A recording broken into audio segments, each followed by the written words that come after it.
Kalau bapak tak reti azan, memang leceh lah, cerai lah. Kan, sekali lagi biduk azan, keluar takbir raya pula, memang jam lah.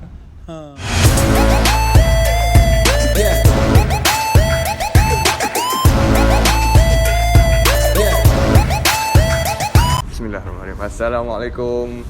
Hello, hai. Anda bersama saya lagi, Aiman Hafiz. Bersama kita kali ini lagi Ustaz Syahul Hamid. Okey, episod kali ini kita special sikit. Kita lari sikit pada topik hantu. Yang ni kita nak buat sebab ada request daripada kru kita. Dia baru dapat baby lelaki.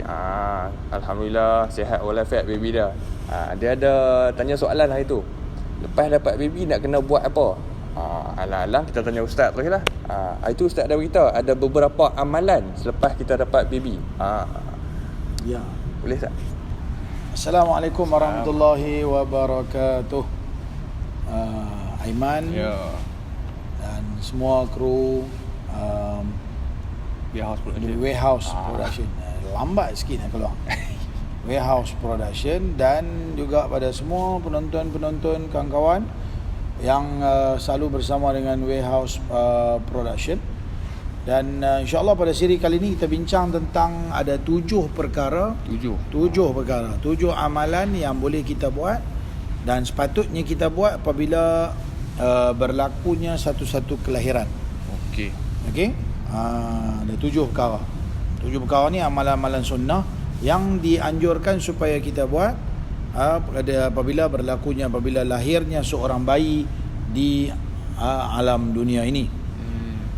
Yang pertama adalah kita azan di telinga kanan, qamat di telinga kiri. Jadi bapak kena reti azan lah. Kalau bapak tak reti azan, memang leceh lah, cerai lah. Kan, sekali lagi biduk azan, keluar takbir raya pula, memang jam lah. Kan. Saya pernah berubat satu orang, dia isteri dia mengandung, dia main teruk lah 8 bulan dengan perut besar bawah 9 bulan. Tiba-tiba kerasukan jin main histeria lah apa, kita pun baca, pegang baca ayat kursi apa, atau duk mengamuk. Dia kata kat lelaki dia tak apa, saya baca hang azan. Lala azan keluar takbir raya. Memang jam terus, tak ada nak ruqyah apa semua. Kita pun duduk keras perut gelak kan. Dia nervous kot. Itulah dia tak tahu lah kan. Azan telinga kanan, qamat azan telinga kanan, qamat telinga kiri. Tak payah ambil speaker masjid mah, tak payah. Laki perempuan sama. Laki perempuan sama. Samalah. Ada orang kata tahu kalau ustaz kalau perempuan terbalik ke? Tak. Sama ya, laki ke perempuan ke, janji dia orang. Azan betul qamat. Kecuali dia beruang lah. Beruang tak ya. Okey. Kita tak payah azan dan qamat. Selagi dia adalah manusia, maka azan telinga kanan, qamat telinga kiri. Okey, pelan-pelan ya nak bagi baby tu dengar, bukan satu hospital dengar. Faham tak? Kita pegang baby tu, kita ataupun kita nak pegang tu lembek sangat orang dia tak bisa.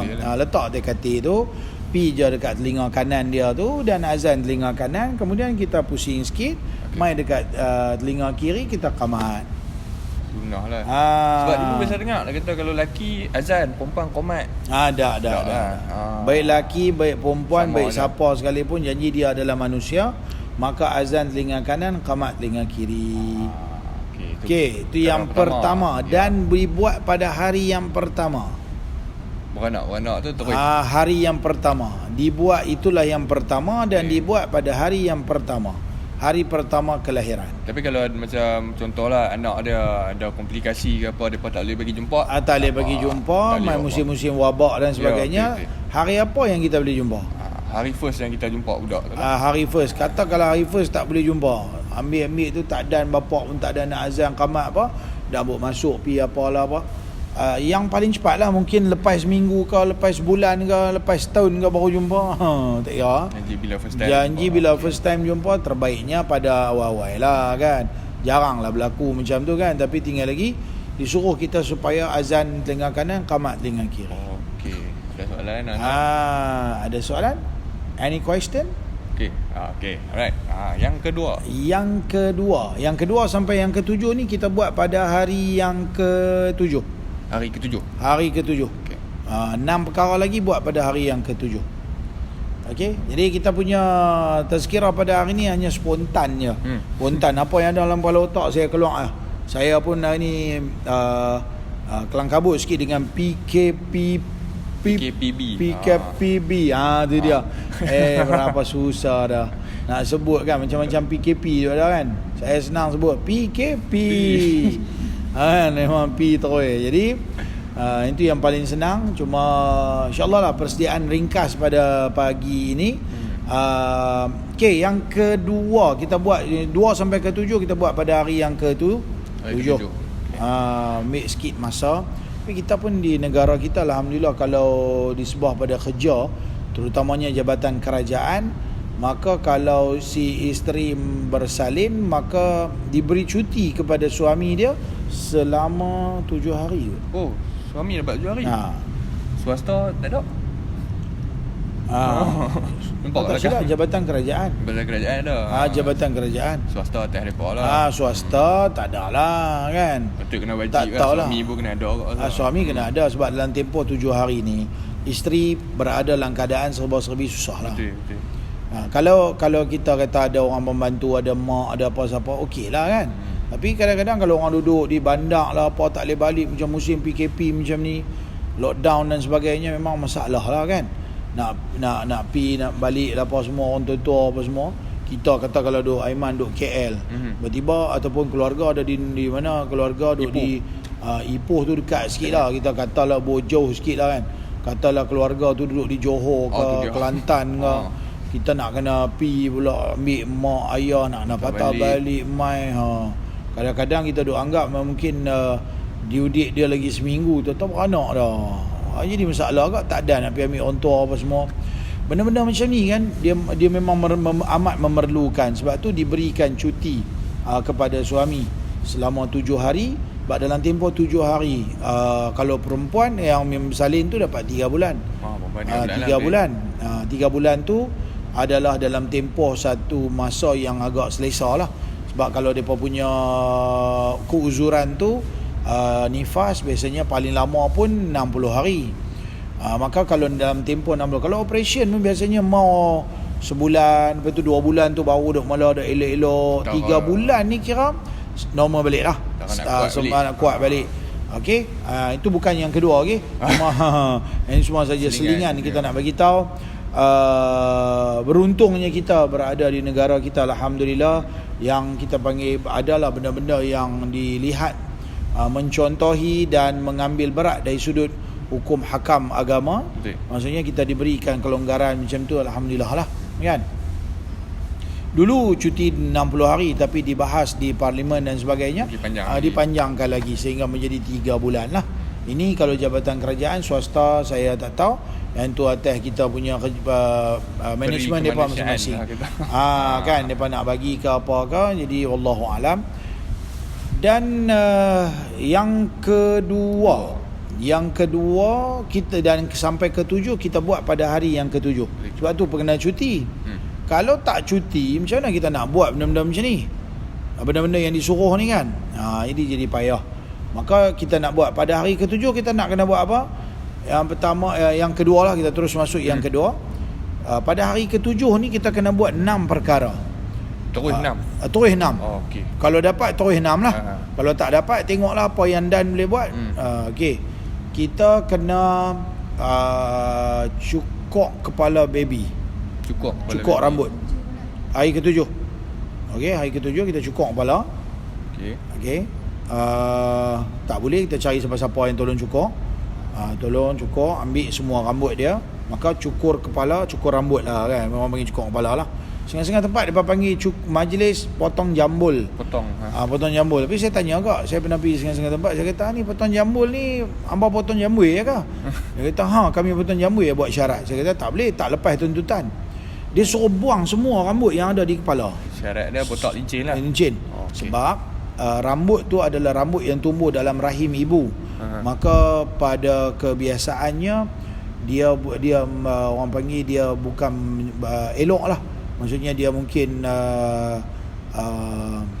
nak guna bahasa pun macam nak kata kotor, tak kotor, tapi dia macam tak sesuai untuk dibiarkan berterusan. Takut kerana boleh memudaratkan. Kerana dia boleh menyebabkan penyakit kulit lah, sakit apalah, maka ada baiknya dicukur, buang rambut tu dulu, tunggu tumbuh rambut baru balik Lepas 7 hari ya. selepas 7 hari tu. Maksudnya buang rambut-rambut tu, dia tak bagus untuk kesihatan. Rambut tu, sebab rambut tu dia tumbuh dengan ayak ketuban apa semua kan. Betul. Rambut tu dia tak sihat. Maka buang rambut tu, tunggu dia cukur, dia bagi dia tumbuh yang baru, maka itu lebih baik lah. Kita buat boleh, panggil orang pun boleh lah. Kita buat boleh, panggil orang buat boleh. Kalau kita di Pulau Pinang, kita ada macam pertubuhan kan, ada apa, Mai Bidan, ada Ummi Bidan, dia tukar nama sekarang. Ummi Bidan. Depa boleh main buat. Depa boleh main buat. Isteri saya salah seorang daripada tukang, mungkin panggil Mak Bidan lah. Mak Bidan. Jadi dia boleh cukur. Kita boleh ambil, kita boleh uruskan semua. Boleh cukur rambut, lepas itu kita bagi mandi, kita boleh sabar-sabi lah yang berkaitan dengan baby tu. Dia kalau kata, Bahkan boleh buat urutan lagi kepada ibu salin semua. kalau kata 7 hari ke-7 tu memang tak sempat, tak dapat dielakkan, lepas pada tu boleh juga lah. Boleh juga. Okey. Terbaiknya sunnahnya pada hari ke-7. Hari ke-7 boleh. Hari ke-7 tu kita buat cukur kepala. Okey. Lepas pada kita cukur kepala tu, dah masuk dah yang kedua. Ambil rambut tadi tu, kumpul-kumpul, jangan bagi berselerak lah. Kita ambil kumpul. Biasanya orang bola ayak apa semua, lepas tu ambil bolan tisu lah, bagi dia kering apa semua. Ambil agak-agak lah kan, bila kita buat tisu tu dia kering lah. Kumpul semua rambut tu, kemudian timbang. Okey. Cari penimbang, timbang. Setelah kita timbang, itu tak masuk lagi yang nombor 3 ni. Setelah timbang, tengok berapa gram rambut tu. Okey. Tengok berapa gram rambut tu. Kalau kata baby tu rambut dia tebal ke apa ke, mungkin kita kata 1-2 gram ke. Kita nisbahkan dia, convert dia kepada bentuk nilai emas ataupun perak. Contoh, rambut dia setelah ditimbang ada berapa? 1 gram. 1 gram lagi. Katalah 1 gram. 1 gram. Kita tengok harga emas semasa ataupun perak semasa. Kalau kata emas 180 dah. Okey, 200 kita letak. 200. Contoh. Biasa memang ada 180, 200. Kata kalau rambut tu 1 gram, harga emas semasa adalah RM200. Maka ambil, ni nombor 3. Ambil duit RM200, sedekah kepada fakir miskin pada hari yang ke-7. Dia convert nilai rambut tu. Nilai rambut tu. Okey, kalau tak mampu, nilai perak mungkin dapat RM50 ke, maka sedekahlah RM50. Atas kemampuan lah ke? Atas kita punya kemampuan. Tak wajib pun. Benda ni benda baik untuk diamalkan. Sunnah. Kalau kita dah tahu dah isteri nak bersalin, kadang-kadang kita habis duit berlambak, beli macam-macam, semua brand, semua macam-macam brand kan, yang mahal-mahal semua untuk baby, nak punya excited nak jumpa baby baru apa semua. Kita beli macam-macam, kadang-kadang tak terfikir ke kan, yang kita nak kena sedekah ke, nak kena cukur rambut ke, nak kena buat benda-benda 7 perkara ni, semua memerlukan kepada keuangan. Oh, kira macam orang lama dulu-dulu buat kan, bila depa cukur jambul, depa buat sekali kenduri. Ya. Kenduri tu dianggap sebagai sedekah sekali lah. Ada? Belum lagi. Belum lagi. Tu asing. Sebab yang berikutnya adalah buat akikah pada baby pada hari ke-7. Anak lelaki 2 ekor kambing, anak perempuan 1 ekor kambing. Okey. Kambing tu nanti dimasak bagi makan pada orang ramai. Pada bulan tu lah buat kenduri tu. Ada kambing tu lah. Kambing lah. Nabi sarankan supaya kita buat 2 ekor kambing. Ada hadis semua sebenarnya yang saya sebut ni. Itu saya kata santai. Hari ni mai sebut-sebut santai je, supaya kita lebih ni, kalau duduk baca hadis semua jadi kuliah panjang-panjang tu. Jadi kita terus direct kepada point dia.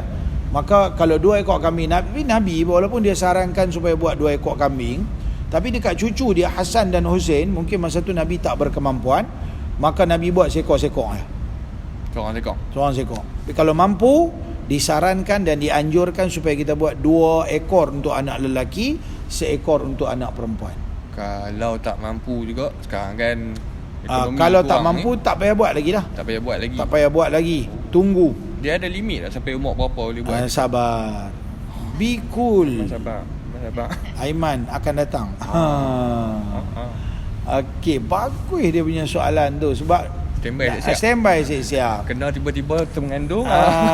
Okey, jadi kita nak tahu apa sampai bila boleh buat kan. Saya faham ada orang kadang-kadang masa tu lah dia kena keluar duit. Masa tu lah nak kena bayar macam-macam. Dia mai semua masa tu. Maka dia tak mampu. Sat lagi kita jawab dia punya supaya dia ada tuan-tuan dengar bagi habis kan. Susah-susah orang rakam lepas tu habis dalam tu yang pun stop kat tu ya. Sabar. Belakang baru kita cerita. Okey, jadi kita buat akikah. Akikah nombor berapa dah? Tulis. Ingat, akikah nombor 3. Tadi nombor 1 kita azan dan qamat. 4 dah. Hari pertama. Hari kedua kita buat apa? Hari ketujuh kita buat apa? Cukup nyambui. Cukur kepala, ambil rambut tu, timbang dan sedekah. 3 dah sedekah tu. Ni ikut nilaian emas ataupun perak. Okey, 3 dah. Yang keempat kita buat akikah. Akikah ni dia tak macam korban. Korban disunatkan bagi daging mentah. Tetapi kalau akikah disunatkan bagi daging yang telah pun dimasak bagi makan. Okey. Dan panjang lagi lah banyak ulama sebutkan. Tapi yang penting pastinya kita bagi orang makan lah. Panggil orang buat tu, yang buat kenuri tu, panggil jiran-jiran, panggil tok-tok guru, alim ulama, panggil fakir miskin. Nabi sebut sebaik-baik kenuri yang dihadiri oleh orang-orang susah. Sejahat-jahat kenuri hanya dihadiri oleh orang kaya, tapi tidak dihadiri orang susah. Maka kesempatan kita buat kenuri tu, kita panggil lah pelajar tahfiz ke, pondok ke, orang susah, fakir miskin ke mai. Maka dah ada fakir miskin mai, sat lagi kan 200 tu boleh duk bagilah seorang sikit. Seorang RM10 ke apa ke. Jadi selesailah kita punya bab dalam tu, banyak benda. Sekali jalan lah. Sekali jalan. Berapa dah? 4. Yang kelima, kita dah buat majlis kenuri tu kan. Kita dah buat majlis kenuri. Sebenarnya kita ada satu lagi masa kita cukur kepala tadi tu. Eloknya kalau boleh khitan. Ataupun sunat lah orang Melayu panggil. Kita berkhitan. Siap-siap hari kedua. Biasanya mak bidan ni kalau dia mai dia buat dah. Tapi kalau macam perempuan dia boleh khitan lala tu juga. Cukur kepala kelingan khitan. Tapi kalau yang kalau setengah-setengah orang dia nak kena bawa pergi klinik lah. Di klinik khitan bagi perempuan walaupun sunat muakkad, tapi kenalah khitan juga kan. Bagi lelaki dalam mazhab kita Syafi'i hukum dia wajib, walaupun ada mazhab lain yang mengatakan harus dan sebagainya, tapi dalam sunat dan sebagainya, tapi dalam mazhab kita Syafi'i hukum dia adalah wajib. Maka nak buat benda tu bukan boleh buat kat rumah, dia nak kena pergi operation. Dia perlu kepada peralatan-peralatan di klinik ataupun hospital. Okey, walaupun baby kan, tapi terbaiknya baby kita buat bagus sebab dia kurang rasa sakit. Betul. Berbanding dengan kalau dia dah besar dah. Kena hak lagi besar, tingkatan 3 baru nak khitan.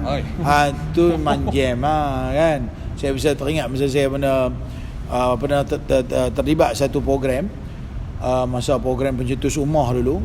Kami buat di kat kuis tu, depa buat majlis khitan tau, hujung tahun. Jadi yang bestnya ada budak ni, dalam ramai-ramai ni seorang budak ni dia paling besar di sekolah menengah dah. Masa tingkatan 1, tingkatan 2 dengan badan besar apa semua. Budak 5 halus-halus yang semua kecil-kecil sekolah rendah. Dia nya malu, bapak dia main duk pegang dia, buat duk masak duk marah kan. Kami duk tengok kata pakai memanglah sampai dah besar kan. Kalau kita tak nafikan orang dulu-dulu sampai kadang-kadang dah besar dah, sampai dah jadi terona dah kan. Baru orang khitan. Dulu-dulu, zaman dulu-dulu memang sampai dah besar-besar. Okey. Kadang-kadang ada baik dia tapi ada buruk dia. Budak-budak ni bila kita khitan dia masa dia kecil-kecil, satu mudah dia tak sakit lah, dan itu sunnah lah kan. Maka tentu ada hikmah dia yang baik kan. Maka kadang-kadang orang dia tak mau sebab dia kata kadang-kadang payah doktor nak buat halus ya.